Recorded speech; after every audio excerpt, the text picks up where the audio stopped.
Okay. It is now 7 o'clock and we are live streaming. I'd like to welcome all of you to the inaugural Sherwood School Board meeting for the 2021-2022 school year. And with that, there are plenty of seats in the front. It's kind of like church. No one wants to sit in the front. I get it, but there are seats in the front. We won't bite. But we're going to go ahead and start with the Pledge of Allegiance. So if you please rise. Allegiance to the flag of the United States of America and to the republic for which it stands, one nation, under God, indivisible, with liberty and justice for all.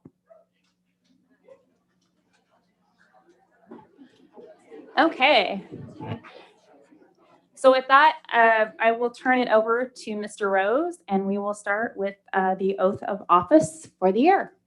Mr. Rose. Thank you, Vice Chair Hecker. Members of the board, if you would, I'd ask that you stand and repeat after me. I state your name. Do solemnly swear that I will support the Constitution of the United States, the Constitution of the State of Oregon, and the laws thereof, and the policies of the Sherwood School District. I will faithfully and impartially discharge the duties of the office of school board member according to the best of my ability during the term for which I've been elected. Congratulations.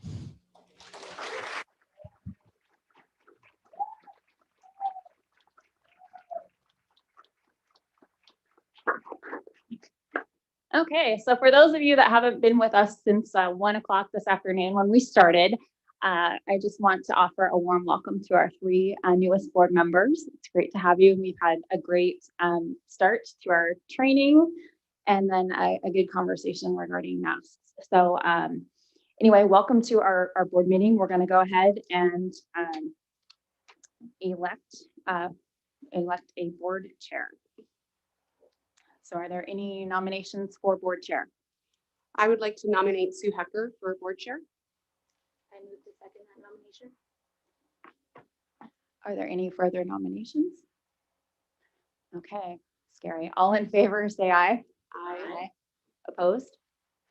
Okay. Thank you. So thank you, and we'll follow that up with nominations for vice chair, please. Madam Chair, I'd like to nominate Abby Hawkins for the position of Vice Chair. Second. Are there any further nominations for vice chair? Okay, we'll take a vote. All those in favor, say aye. Aye. Opposed? No. Congratulations.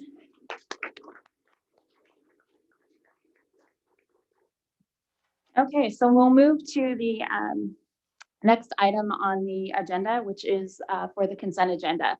So the consent agenda are really items that are just routine in nature and have been provided to the board. So are there any motions to move that? Madam Chair, I move that we adopt the consent agenda as presented. I second. Any discussion? Okay, all those in favor, please say aye. Aye. Aye. Opposed? Okay, consent agenda passes. This is a little too far back. So as you can see, it's a pretty doggone short agenda for us, but with that, we're going to go ahead and move on to public comment. I know we have a great deal of public comment. What I wanted to let everyone know is that if you've signed up for public comment, what we'd ask is that when your name is called, that you would go to the podium and state your name and your address, and then you'll each be given up to 3 minutes to speak. Or sorry, it's not longer, but obviously, you know, there has to be a limit on that. So, and the other thing I would like to make sure everyone understands is that during public comment, it's a time for the board and district staff to listen. We don't engage in a conversation. We're not going to have a debate or discussion, but we're definitely listening, and we appreciate all of you coming and sharing your thoughts with us. So with that, we'll go ahead and begin public comments. Madam Chair. I think we've generally also had a tradition where we, there's a lot of high feelings on this issue. And so I think if you advise on decorum and things that we encourage, I think would be useful. Sorry, I forgot that piece. So as people make public comment, I know these are going to be highly, we all feel pretty strongly and passionate about our thoughts and things that come up in public comment. We'd ask that you please provide respect and listen to each person and give them their time, even though we may not all have that same opinion. So if we don't want hooting and hollering or booing, or obviously I know you wouldn't do that, but just respect each person's 3 minutes, if you would, please. And with that, we'll start. The first name on the list is Megan Thornton.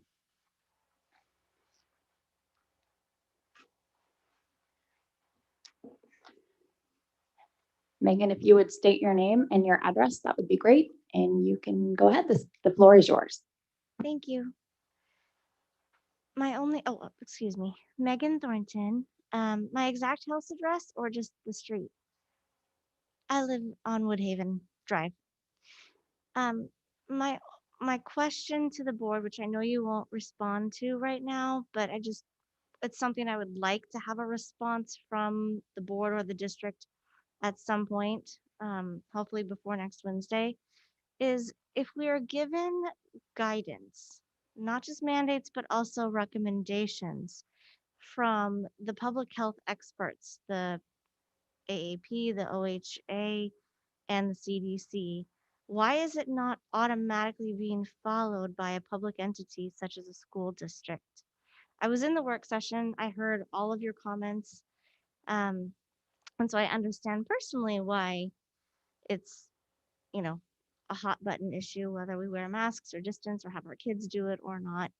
But I'm wondering from the level of a school district, why it's even up for debate. Thank you for your time. Thank you.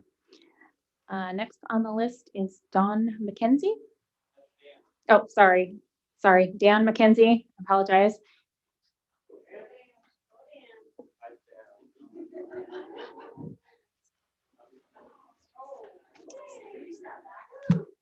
This is my bodyguard. I'm Dan McKenzie. This is Cameron McKenzie. We live on Red Clover Lane. I brought Cameron up here today just as a visual reminder. I know we have auditory, visual, and kinesthetic learners amongst us. This is all why we're here, right here, this guy. There's a few new faces. Hold on. I only get 3 minutes, and I am a sales guy. I can talk really fast, but I have a few points I want to make. So there are a few new faces up here tonight. The reason is, I believe, over the last year and a half, we have forgotten these guys. It's really hard for me to get this kid to even go clean up dog poop in the yard. But somehow, because of everything that was happening, this kid on his own decided to go and learn about the new school board members, meet with them personally, and then go knock on doors. And he did it of his own volition. And I'm not trying to brag about him, but just to make a point. These kids care about their education. They care about what's happening in the world, but they also want a voice. And so we need to remember that that's the main reason why you're all here and why we're here tonight. I spent a little bit of time in public service myself, and so I know it can be a really thankless thing. So first of all, I want to thank all of you guys. Most of you are volunteers, if I understand correctly. One of the things I got reminded of quite a bit when I was in public service was just that I am a servant.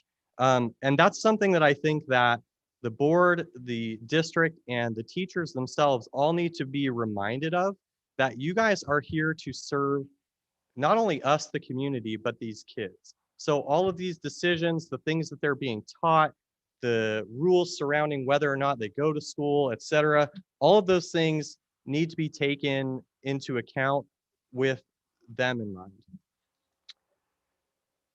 I'm probably going to run out of time, and that's totally fine. There was a comment about CDC guidance not being followed. CDC also recommends you don't smoke cigarettes, but I can go down the street and buy cigarettes and I can become one of millions of people who die every year from the harm and effects of cigarette smoking. I'm just going to say this one last thing, and I'm probably going to run out of time. The masks and everything like that, I get it. It's great. Like, I definitely don't think our kids need to be wearing them. They don't get it. My wife and I both got COVID. He didn't get it. We were eating off the same plate. What you're teaching our kids, how you're treating them, whether you're looking at this young man right here and vilifying him because of him being born a certain color, I thought we were past that in this country. I mean, I know we still have a lot of work to do. I know we have a lot of work to do, but we can't go backwards. We're watching, and this isn't going to be the end of this. That's it.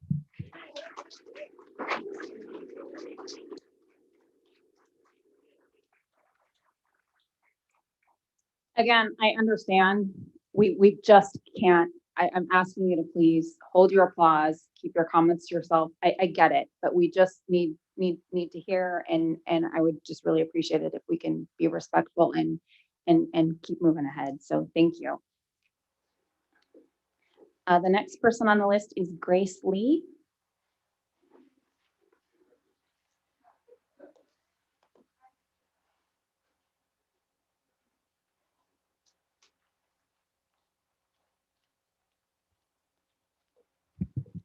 Okay, the floor is yours, Grace. If you could just state your name and your address, that'd be great.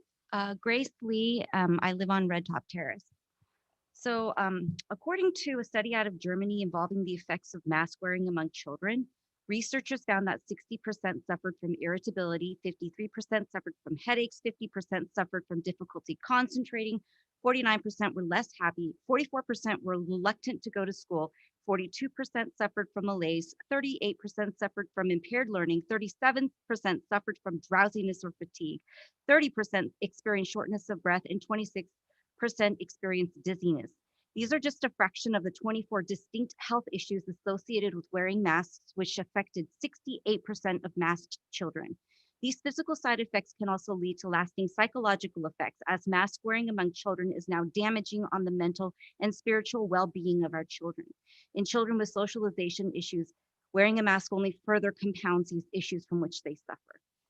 According to a recent published American Institute of Economic Research article written by Dr. Roger Coops, there is no clear scientific evidence that masks work to mitigate risk to the wearer or to those encountering the wearer. In fact, masks are not barriers, and calling them such is quite misleading to people. Cloth face coverings at best filter to 5 micron. The COVID-19 virus is reported to be 0.06 to 0.12 micron. For comparison's sake, this is like having a screen door with holes 50 to 100 times larger than a mosquito. What face coverings don't filter are infectious agents, but rather inert particulates. Because of unknown materials used, there are no findings to show the potential protective effects of the everyday masks being used. In addition, the packaging itself for store purchase masks all clearly state that they are not designed to protect the wearer from viruses. They are designed for normal breathing patterns and not exertive force. Finally, they are designed for minimal usage time and not intended to be stuck on your face for hours. In fact, after only a couple of hours, these masks turn into breeding grounds for bacteria and for infections from bacteria, mold, and fungi. Our children should not be the ones having to suffer when a study published in the journal Nature estimated COVID-19 survival rate in children and teens to be 99.995%. In fact, research review has found that children are not a major source of transmission of COVID-19. I actually have several published findings that they don't transmit it and they don't get sick from it as often. Nelson Mandela famously stated that there can be no keener revelation of a society's soul than the way in which it treats its children. And let's reflect on how we as a society are treating our children this past year. Adults are supposed to ease the fears of our children and to reassure them there aren't any monsters in the bed or in the closet. And instead, we have been so scared and terrified over nothing.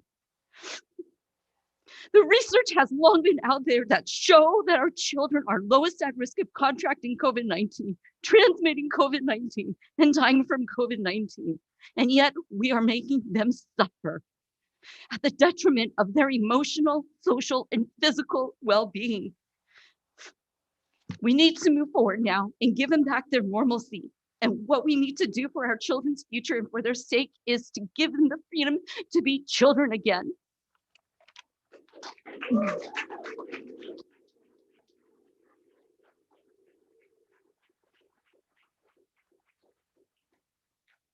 Okay, so next on the list is Stacey Robertson.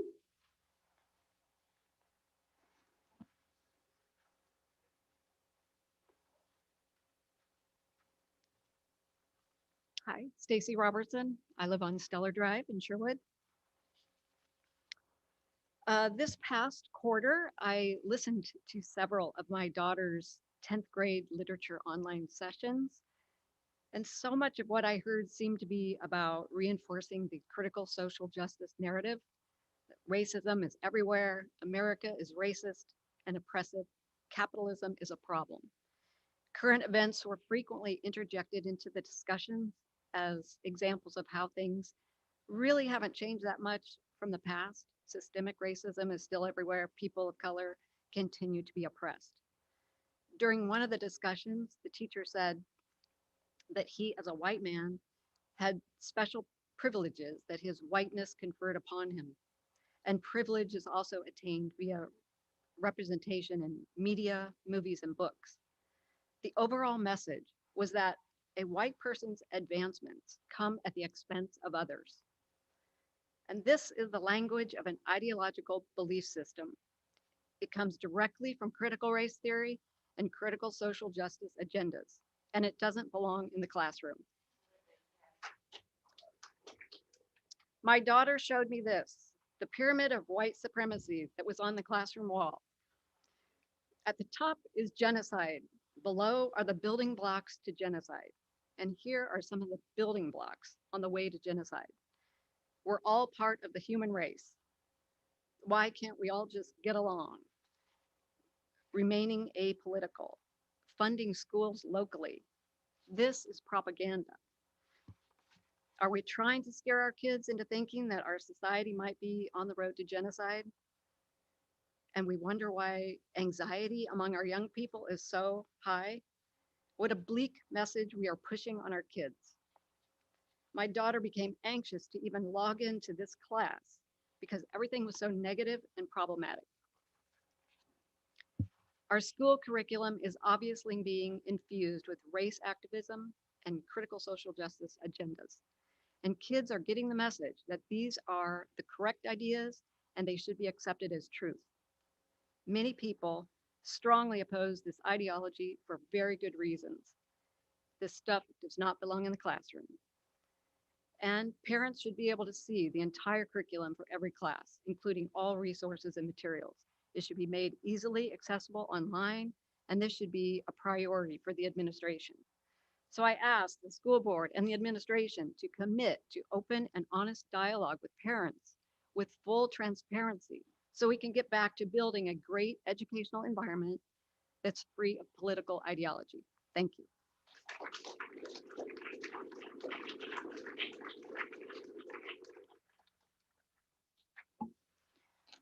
Okay, I can't read the last name, but it looks like Lauren Seislu, sorry. Okay. The floor is yours. And I appreciate everybody kind of just clapping in between. I get it, it's hard, I know. Okay, Lauren. Thank you. Yeah, so my name is Lauren Selov. I live on Carlson Street, and I'm a mom of two kids, a 3-year-old and a school-age child. And I just wanted to come here today. Obviously, there's a lot of high emotions. I wanted to give just my perspective. This is my own personal perspective as working as a registered nurse for the last 15 years. I think we really owe it to our kids and parents, and like you've identified the stakeholders. Anytime there's this polarized of an issue, we really need to direct it back to those of the individual. So families need to make the decision, are masks right for their family? The advisements of the health authorities are there, but they're just that, they're advisements. They change every 5 minutes. And there's a lot of science that supports that masks in kids is not effective. Other people feel strongly that they are, but we really need to bring it back to the parents are the ones that are really able to best monitor, like, the effect that is having on their kids versus like such removed authorities. I actually pulled up, I have several studies and I only have 3 minutes, so I can't go through them all. But there was this large study in England. It was 12 million adults. It was a very large sample size. And they actually found a protective effect. It was a small protective effect of living with children from 0 to 11, actually reduced mortality in the hospitalization with COVID. And so when we're talking about, you know, targeting our elementary schools, I cringe because I have a third grader and the idea of sending her full day in a mask. I wear one as a healthcare provider and I don't want that for my daughter, knowing what the numbers are. However, I also want other parents who feel that that is the best protection for their family to feel free to make that decision for their family. And so there's a lot of data being thrown around. People like to use science, but really science is there to give us observations, but then we need to be able to make informed decisions about our healthcare. And a conversation that has been happening in our home from the beginning. You know, we're not enthusiastic mask wearers, but we had discussions in our home that other people we might encounter do, and that's okay. They can make decisions that are best for them. And that's really where this discussion needs to come to, you know, where we want people to come together and respect others' health, you know, health decisions and other decisions. That's really what this is needed for healing and moving forward. So anyways, I want to go through all my other studies, but I won't. But I think that that is really where this needs to come back to, is in decisions being made in the home. Because I guarantee you, as parents, we've combed the information, and we're aware what the data is, and we feel comfortable on how to make decisions for our family.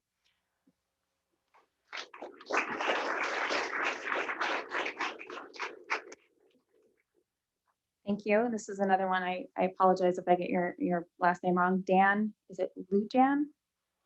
Lujan? Okay, sorry. Dan Lujan, the podium is yours. Thank you. Dan Lujan, I'm on King Richard Court. First, I want to start by thanking Duncan, Krista, and Abby for joining the board. We had the highest election turnout ever. We spoke here in Sherwood. Congrats on the win. But I am a doctor and I do want to follow the science and data. And so I spoke with Pat Allen today, some comments, and Pat Allen confirmed that today's report from the Oregon Health Authority said that we only have 20 confirmed cases of the Delta variant in Washington County, Multnomah, and Clackamas. I know that number is higher, but the confirmed amount is 20. But guess what? The New England Journal of Medicine said that the vaccines are effective against the Delta variant. But guess what? Our teachers, our staff, and employees, they have all got the vaccine. Today, the quarterly report for Pfizer came out. They reaffirmed that their vaccine is effective against the Delta variant. But they also are going to ask the FDA for a booster. So the teachers, the staff, and the employees will be able to get that booster to help them against the Delta variant. They said it would be an 11-fold increase on it being effective. Now, we're talking about reports and following the medicine. The CDC put out the report this month on July 9th, and it still says, as it's done the whole time, that kids are more commonly asymptomatic. That means they don't get symptoms if they get sick. And they said, if though the other ones that don't get sick, they get very mild symptoms. A headache and a runny nose was the most common symptoms that they got.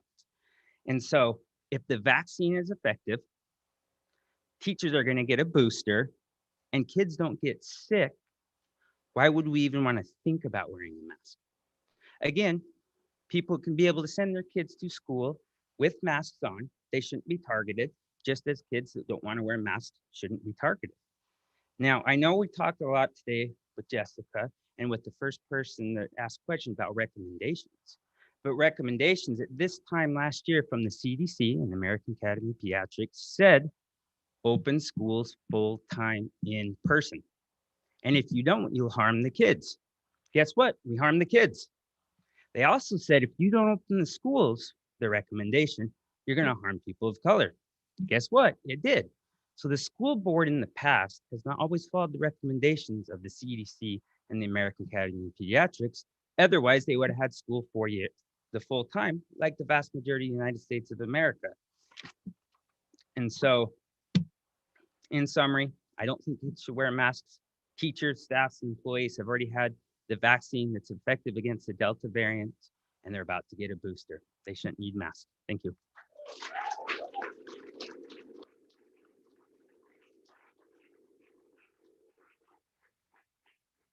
Okay, next on the list, Chris, is it Kautsky?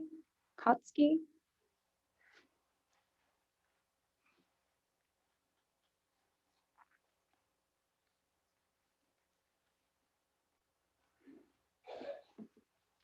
Okay, Thank you. My name is Chriskowski. I reside on Settlement Drive in Sherwood. A lot of my comments here were pretty much addressed to one individual who I don't see his face tonight, so some of it might be a little bit off, but we'll follow it. Hey, I just want to congratulate you guys. You know, obviously I'm a huge Duncan supporter and Krista's supporter and Abby. You guys, let's do this. Let's turn it around. God willing, for a new direction. Doesn't play politics with our kids and in schools. So that's what we're after here. And parents, this isn't on my notes, but I just want to say it changes when we change, when we say it changes. When all this suggestions, doctors input, medical workers input, it changes when we stand up and when we say no more. All right. I don't think this was ever about the kids' health, but instead about politics. I don't think many people on this board considered the kids' mental health. Depression and suicide rates were skyrocketed. And with over a 99% survival rate, if you believed the numbers that they put out of deaths of COVID are even real, you're talking a 99% survival rate across the board. But instead, we allowed the ODE, whatever their acronyms are, the OHA, all those people, and Kate Brown to shut down our schools. If the families were so concerned for the health of their kids, then they should have been the ones making arrangements to stay home for their kids for the school year. They completely shut down the system in the name of politics in Salem. I also think it very sanctimonious of the SSD and any school board that did this, which was pretty much everybody in Oregon, to just assume parents can stay home to care for their children during school hours, and have family members help out. Not all Sherwood families only have one parent working and don't have families to help out. Thought it was a very sanctimonious move to just assume that now you get to stay home and care for your kids, and if you can't go to work, figure it out, or your kids can raise themselves. There was a lot of chatter around town that schools were bowing to the pressure from the teachers union as to why schools didn't open up. My answer to that was they're substitute teachers for a reason. If they don't care enough to educate our kids in the classroom without restrictions, then find suitable replacements. Teachers can go get the jab and wear a mask if they choose. Professional sports entities from football to baseball, you name it, found replacements when their officials decided they didn't want to officiate anymore. I draw that comparison to that. We can find replacement teachers if they're playing politics with our children's future. I just want to say that. Thank you guys very much. Let's change the culture. Welcome. God bless. Let's do it.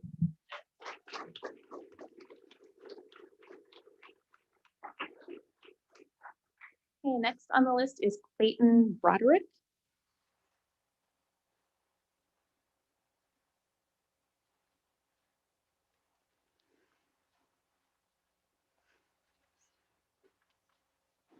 Oh, there isn't, but you can take the microphone out if that works better. And if he wants to stand in front so we can see him, that's perfectly fine. Welcome. My name is Clayton Broderick and I live on King Richard Court. Last year I was in second grade at Ridges. It was a hard year, but I had the best teacher ever. Even though it was a hard year to make friends, I still tried my best to look out for kids who needed a friend. We read a book in class about inclusion. It helped me at recess that day to look for and invite a friend who was lonely to play the game with us. She was shy but joined us later. It felt good helping someone. I hope inclusion doesn't become like my cousin's school. They read books that talk too much about their skin color. I just want to play with my friends. I don't care what they look like. I'm very scared we have to wear masks next year. Doctors say kids don't get COVID very bad. I'm not scared to get sick. My mom and dad got vaccinated, so they won't get very sick. If they get COVID, I try very hard to wash my hands a lot, use hand sanitizer, and my mom won't let me go anywhere when I have a cold. It will still be nice to play with my friends. My friends that won't want to wear a mask. Thank you.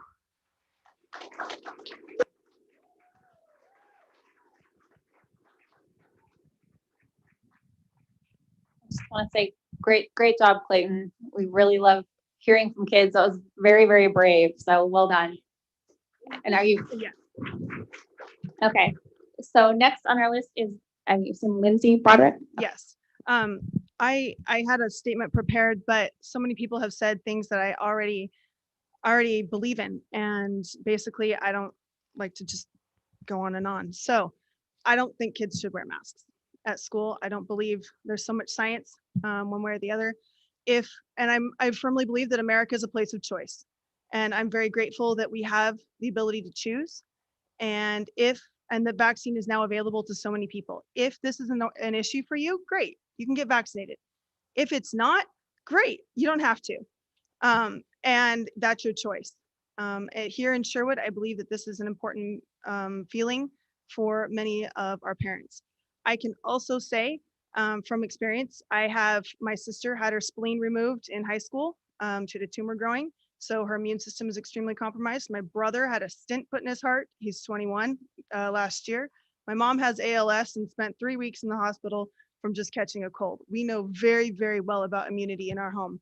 And when we visit these people, we take extreme precaution to make sure that we are healthy. And that actually in our family, because of quarantining and making sure that we're okay beforehand, we don't wear masks when we're around these people. They prefer not to be, and they do not want their lifestyle to be projected upon their community. They understand that their health issues are different, and they don't expect the entire community to mask up because they walk into a grocery store. So I can say from my own family's perspective, I do not believe that it is necessary that we make our children wear masks. I also believe in taking action, and I would really, really hope that this board would not be afraid to take action. That when you have your next meeting, that there will be motions made, there will be decisions made about this, and that you will not fear the public. There will always be people on both sides of the issue. This is extremely controversial. That's part of leadership. So I really, really hope that our board will be brave enough to make tough decisions, whichever way they go, but that you will make tough decisions and know that apparently the public supports you. And we really, really want to see leadership that actually makes decisions. Finally, as my son was saying about inclusion, with the short time that I have, this came about because of some of the lessons that he was being taught in school and some of the things, and I thought Ridge handled it very well, but the stories that we've heard from family members and other schools have me concerned. I do not believe we need a DEI director. There has not been clear enough guidance as to what her role is. I would like to see more of that. I would like to see exactly what objectives, not goals, what are her objectives? I'm a former teacher. Objective is an action word. There should be an outcome and specific things that she is going to achieve. And I would like to see specific things of what her goals are. I'm a little leery of what her job is, and that would make me very happy as a public member. Thank you.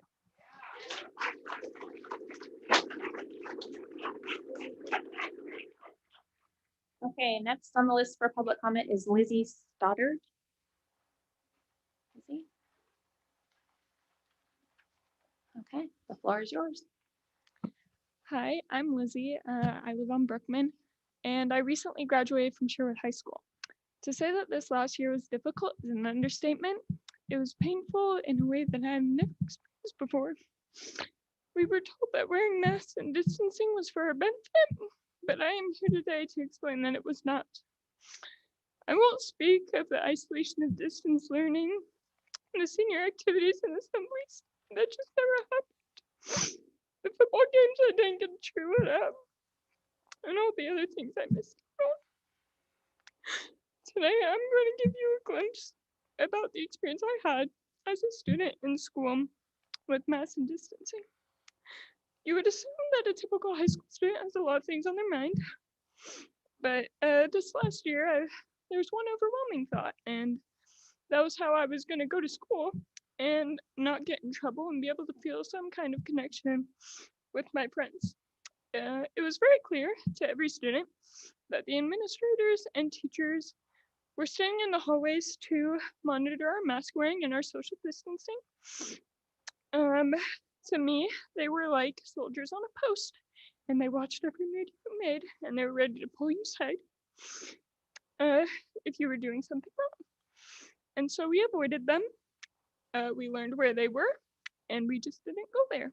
And when you did pass them, you kept your head down, didn't pay attention to yourself, and you just walked fast. You wanted to get out of there. And these are the people that you pay to educate and enlighten our minds. But it was not in that viewpoint to all the students. I don't think that your goal was to divide us from our supposed positive role models, but that's what happened. You would think that some in-person school is better than none, and I agreed at first, but it quickly became obvious that in-person learning wasn't any improvement. I had to sit by myself far away from everyone else, so far that when I spoke through my mask, nobody could hear me. When I was home, at least I could stay in my pajamas and talk to my family. During in-person school, I was more silent than I've ever been. I used to enjoy school because I could talk to my friends and associate with other students, but instead I didn't get any of that. And it was really hard to communicate to people when I couldn't see their faces. And I don't even really want to get started on the abuse of power that was enforced upon us. We had to keep our mouths shut and just follow the rules so we could do sports and go to school. I wanted to be at school so desperately that I was afraid to use my voice to speak up.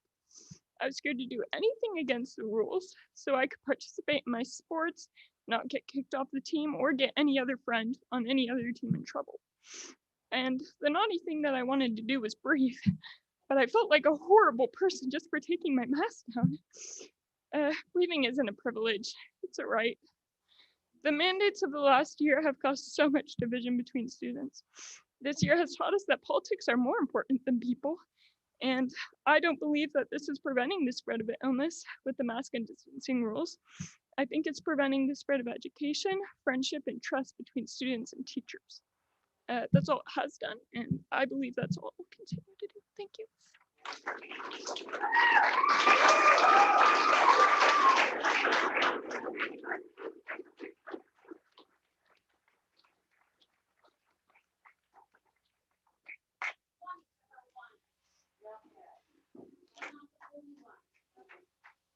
Okay, you guys have been doing a great job, so thank you. I appreciate the applause in between, and so I do appreciate it. So next on our list is Valerie Johnson.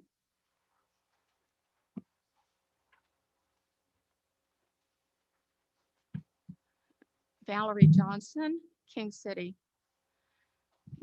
James McBride is a Black man raised by a white mother.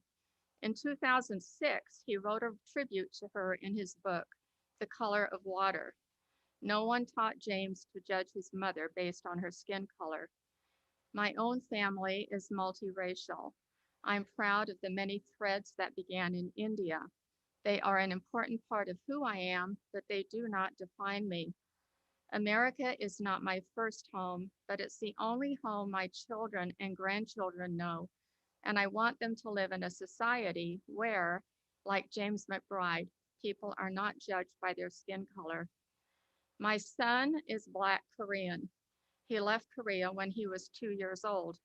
His closest friends growing up were Polish, Muslim, and Hispanic. Race wasn't an issue. It is now. My young grandchildren here in Sherwood are being confronted with issues they shouldn't have to deal with and seem ridiculous to them. Their cousins are a beautiful blend of Black, Korean, and white. Is the white parent of these mixed race children to be condemned for her whiteness? Does a race-based curriculum honor multiracial families? Does it provide balance to the posters and messages in classrooms that only Black Lives Matter?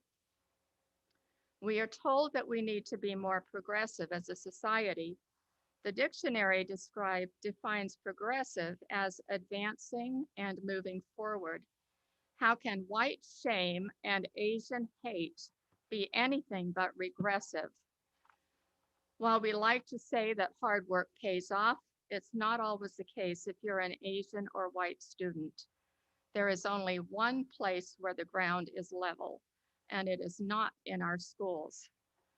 Destiny is not based on a race.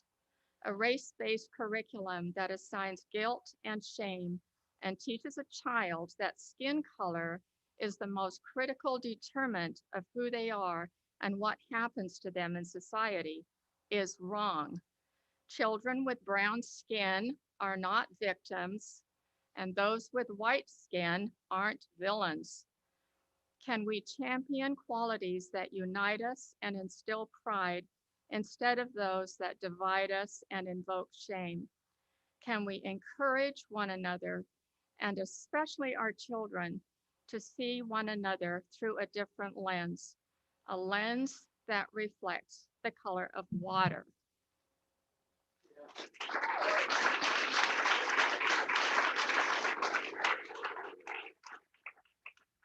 Okay, next is Ray Meeks. Ray? Okay. Okay. We'll add you to the attendance list. Okay. Melanie Taylor. The podium is yours. I'm Melanie Taylor and I live off of Saunders Drive. I'll tell you, I am a medical professional and I have dealt with COVID patients over this pandemic. It is a terrible disease. I've watched people die. I have watched white, black, fat, skinny, a ton of comorbidities, no comorbidities at all. And all of these people have either lived or died. I can tell you the recovery rate is a lot higher than the death rate. And either way, it is a super sad disease to see when you watch people die from it. But I will tell you that I am completely against masks mandated. I have to wear a mask every single day. And I will tell you the label on the box that it does not protect against COVID whatsoever, but I have to be forced to wear one. And if you knew, prior to this, wearing a mask, if you went into a room, you had to take it off before you exited the room. Now we just wear it all day long. So the science doesn't fit because they're adjusting it to shortages and all other kinds of BS, to be honest. When you take care of a COVID patient, the only thing that's going to protect you, what they say, is a form-fitted N95 mask that you have to be specially fitted for. And if you can't wear one of those, then you have to wear a capper or a fitted half mask. So those are the only thing that protect you when you're taking care of that type of patient. You're not supposed to walk into a room when you're wearing a disposable one-time use mask, but we are forced to wear them all the time. Same with your fabric masks that you are making and asking our children to wear all the time. Strep throat is contagious by respiratory droplets. So is COVID. We don't throw a mask on all of our kids because strep throat runs rampant in our schools. Granted, there is a different treatment. So part of the scare is because there's not a treatment for COVID at the moment. I think it is a choice by the parents and by the students. If you don't want to mask your kid, great. If you do, great. if you're so afraid to come to school because you're afraid of getting COVID, then there should be other options. And there's a ton of online options, not maybe for Sherwood, but there's a lot of online options that go K through 12 to get your kids through school. There's so much more I can say and my heart's beating like crazy, but I think one, we haven't touched on the critical race thing in the board meeting, but we should teach inclusion and how to be good human beings, not how to differentiate between colors. So if you teach your kid how to be a good human being, then that's how it is. There's going to be assholes in the world, and that's just the way it is. So unfortunately, we have to accept those jerks that do what they do.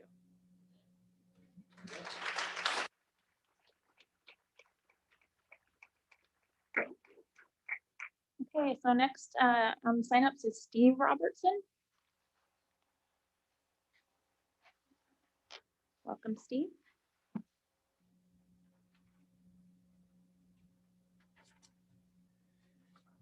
Steve Robertson, Stellar Drive, Sherwood. Teachers unions and the educational establishment have been dishonest regarding critical race theory in our K through 12 schools. One day we're told CRT is not in the classrooms, and the next day we're told that CRT is only about teaching true history. Well, which one is it? A few weeks ago, the National Education Association approved a plan to fund and promote CRT in all 50 states and to fight against anti-CRT rhetoric. Then, after negative publicity, they removed this announcement from their website. And recently, the American Federation of Teachers explained on Good Morning America why we need CRT in the schools. And 2 weeks later, the AFT president claimed that nobody is teaching CRT in K through 12. And now the US Department of Education has announced that they're canceling their plans to tie federal grants to the implementation of CRT in the school curriculum. So CRT is sure becoming a big headache for the educational establishment. And here's why. There's a huge movement that's building across the country because parents now know what they're being taught in the schools. And they do not like this ideologically driven anti-racism and divisive race activism in their kids' classrooms. And that's because they understand that CRT is actually racist, it's neo-Marxist ideology, and it's anti-American. How does it help a black or brown kid telling them that the system is rigged against them and white people and systemic racism are keeping them from getting a fair shake? And that they're all victims who are disadvantaged, marginalized, and oppressed. What a disempowering message. And how does it help a white kid telling them that simply based on their skin color, they're somehow inherently racist and their white privilege and whiteness, I hate that term, is a plague on society that keeps kids of color down? We're training our kids to obsess about race and to make judgments about people based solely on their skin color. This is a recipe for resentment, blame, shame, and racial strife. Our own board claimed that systemic racism is still in our Sherwood schools. Where is it? Nobody tells us. It's just there. And why can't we identify it? We all despise actual racism, and we would demand it be removed immediately and that people be fired. And just because CRT and its anti-racism guru Ibram Kendi and white fragility racist Robin DiAngelo say it's everywhere doesn't make it so. America has made tremendous racial progress, and the vast majority of people are not racist. But you'd never know it based on the rhetoric, the dangerous rhetoric of this ideology. Race relations have been, unfortunately, on the decline, and they'll continue to get worse if we don't pull back from this nonsense. So in closing, public schools can only work and thrive if we have support from the parents. It's a parent-school relationship. Please change course and do the right thing for our kids. Thank you.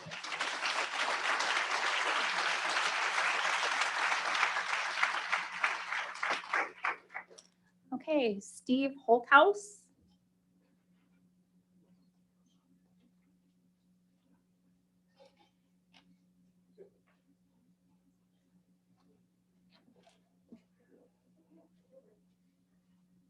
Okay, welcome.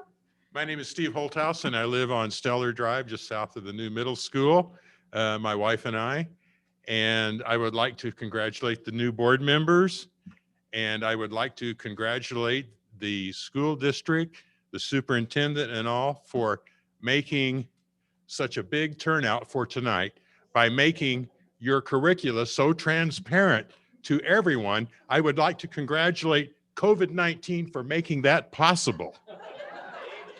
If it hadn't been for all that stuff on the laptops, we wouldn't be here. Okay. I would like to say that for the school curricula, there is no place on it for the critical race theory, for morality, ethnicity, ethics, sexual identity, transgenderism, whatever. That is left for the family and the church, okay, or any other institution that you ascribe to. So I'm going to make this short. I would like to say that I would hope that the school district, the superintendent, and the board of directors and all those officials make your curricula as transparent as possible to the parents and to the property taxpayers who support you and pay your salaries.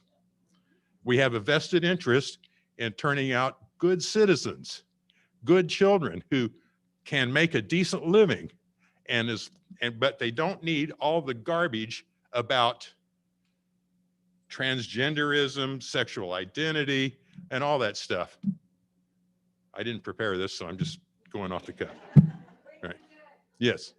All right. So, so thank you for turning out, and I really appreciate it. Amen.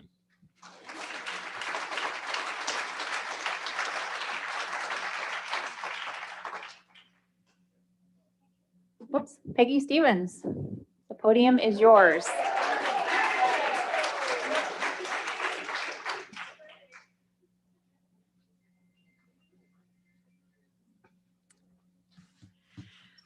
Good evening. My name is Peggy Stevens. I live on Morgan Road in Sherwood.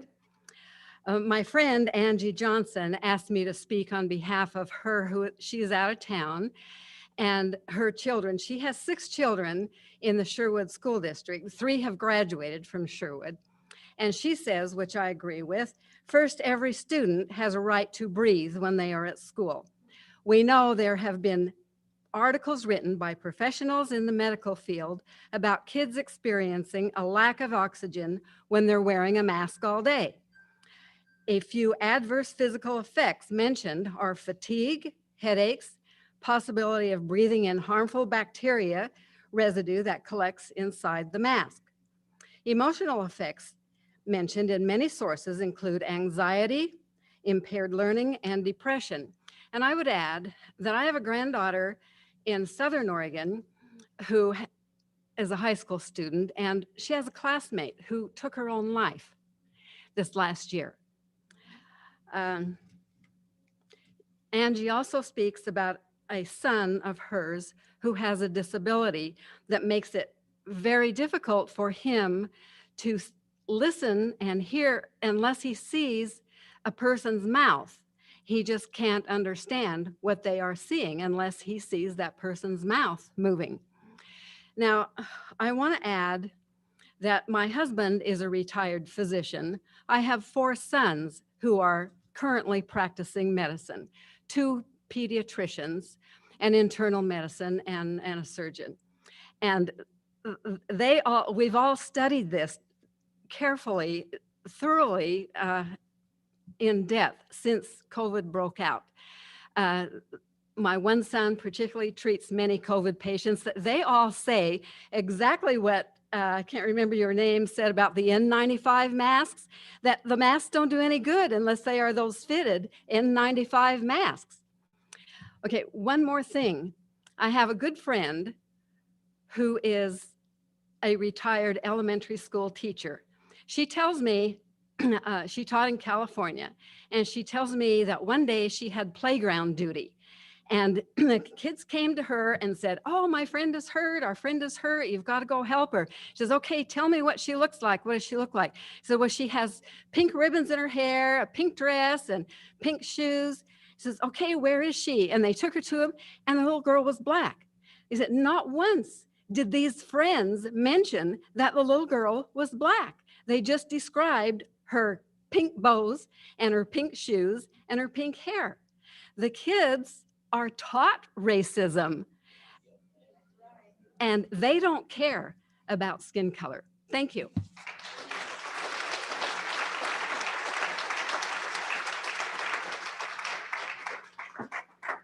Okay, Matthew Starling, the podium is all yours.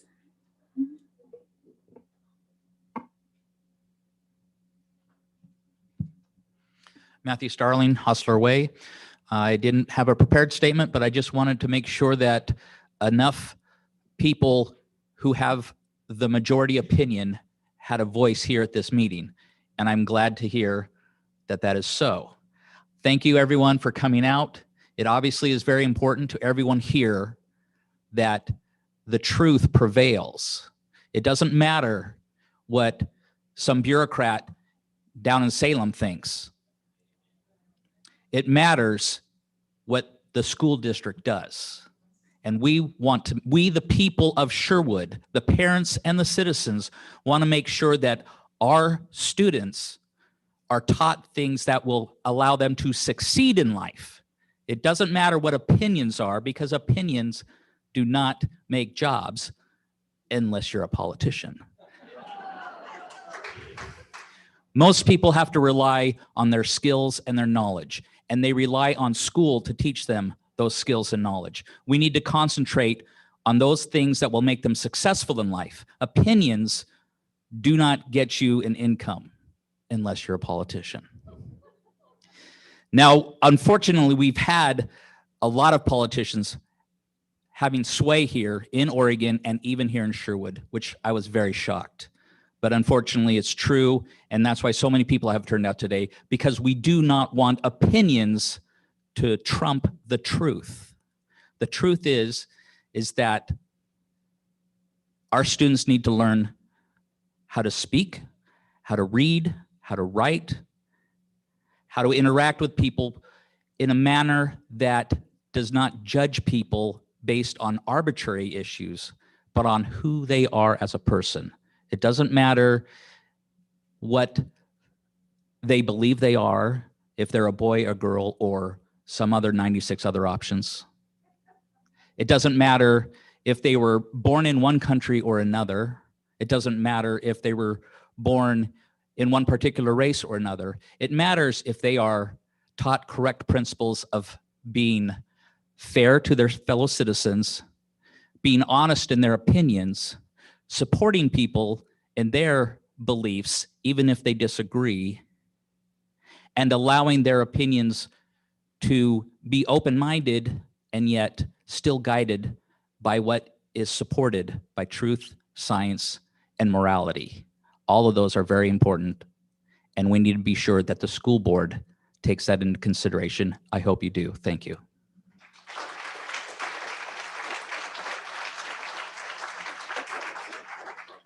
Okay, Janet Bailey. The podium is yours for the next 3 minutes. Welcome. Janet Bailey, 98th Avenue. I've come here this evening with respect for the job that you have as school board members. I think we all care about our children and want the best for them. We need to stick to the messages that are backed by the science. The CDC is not asking for a new mask mandate. We shouldn't be restricting our children by putting masks on them at school. There never has been science to back putting masks on children, and certainly not now in a post-vaccination world. We need to look at the future, and making our children put masks on is not the answer. It is wrong to even debate this. We don't need to be hysterical about this. We need to be logical. We should be listening to people who understand this virus, and those people are not calling for masks mandates for children. We have teachers who have been vaccinated before going into the classroom, so students will not be at risk in those classrooms. We do not follow the politics. We need to follow the science. We should have full classrooms in school this year because our children have to catch up on everything that was taken away from them during COVID and the mobile learning they had to endure that didn't work anyway.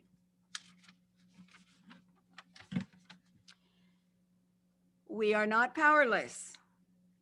And another thing, we do not want this garbage taught in school that somehow children are defined by the color of their skin and solely by the color of their skin. America is not a racist country, but we are in more of a racist situation now than we ever have been at any time in our history. That is ridiculous and is being spewed by the teachers union and right down the line. This has affected our teachers and has trickled down to our children. America has now become racist and we want that stopped. We are strong and we are mighty and we are not giving up. We demand that our kids be in school to catch up on the learning that they missed. We do not want our children being taught to hate our country, hate each other, and being placed in groups according to the color of their skin. We need to teach true history to our children. Oregon ranks 5th from the bottom academically in our country. This is a disgrace. We say, let's get back to basics, reading, writing, true history, and science.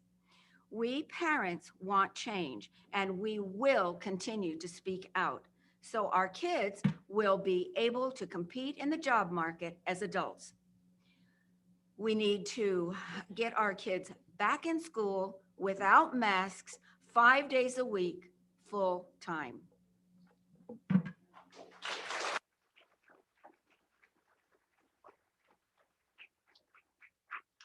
William Krause. William Krause. Did I get that right? Or I'm sorry, Wilson Krause. Sorry, I apologize, Wilson. I should have put the readers on. Hi, my name is Wilson Krause, and I didn't exactly come here with a prepared statement. I came with my mother and just decided to chime in. But I was a former student. I am 22 years old, and I've lived here ever since I was 3 years old. And to see the kind of progression, or as I would like to say, degeneration of what has happened to our school district is kind of shocking. And to see what they were pushing, like, for example, sexual education. When I was 10 years old, they were teaching us what anal sex was. And to see that happen and to get even worse and happen to my friends who were younger than me is just insanity to me. And that's really all I have to say.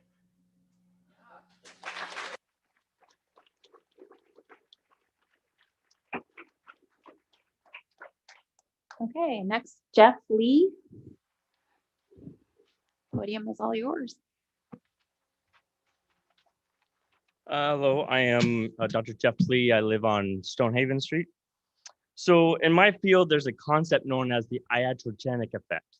So an iatrogenic effect is when the intervention or treatment causes or exacerbates the symptoms or issues it intends to remediate. On June 9th, the Equity Visioning Committee presented visions, goals, and a plan that will inevitably lead to worse, not better outcomes. They indicated they are to, quote, study the fairness of an institution. They used the analogy that equality equates to everyone gets a pair of shoes, and equity equates to everyone gets shoes that fit. There are several concerns I have with their proposal. They are proposing to reinvent several decades of societal work. Their analogy of making a shoe fit emphasizes and reinforces an external locus of control. An external locus of control is a focus on modifying or adjusting the environment to meet the individual's needs. They stated and emphasized this multiple times during the presentation. Having an external locus of control is highly correlated to depression, anxiety, and suicide.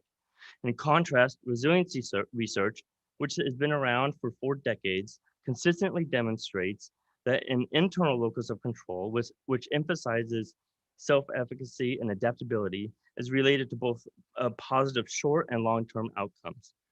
This committee then proposed making, quote, every shoe fit, that people have certain learning styles. However, several meta-analyses have specifically addressed this issue and found that students who were exposed to 5 of 6 variety of methods of instruction retained more information, learned more information, and were more adaptable. Thus, their objective runs counter to the best research we have on the subject, which underscores the concern for an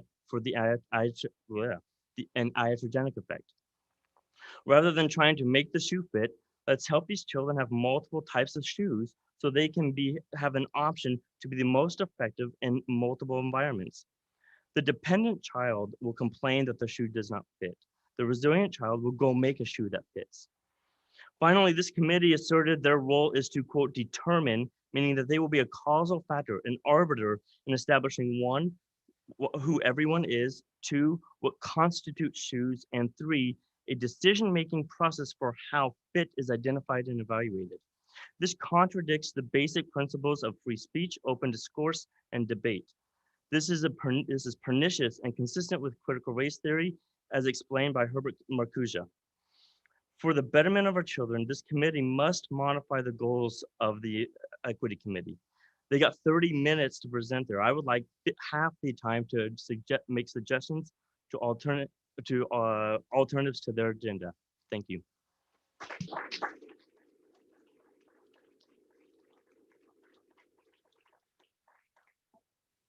Okay, that is the end of public comment. I guess, so before we go ahead and adjourn and announce the next board meeting, are there any comments that board members would like to make at this time? Generally, at this point in the agenda, we just have closing board comments if they have any. It wouldn't be related to public comment. It would just be if they had comments. It doesn't look like we have any. It's been a bit of a long day for all of us. I just want to thank everyone for coming here. I really do appreciate you guys did really well for this size of a crowd. You behaved very well, so thank you. I do appreciate it, and we all really do thank you for all of what you've shared, especially to the young people. It means a lot to hear from you, and sometimes those are really hard things for us to hear, certainly. But we sure appreciate you and know that that is really a difficult thing to do and really brave. So just want to thank all of you for your opinions and also to welcome you and invite you back. We will have another board meeting next Wednesday, August 4th, and that will start at 7 p.m. At 7 p.m. and back in this room as well. So thanks so much and have a great rest of your evening.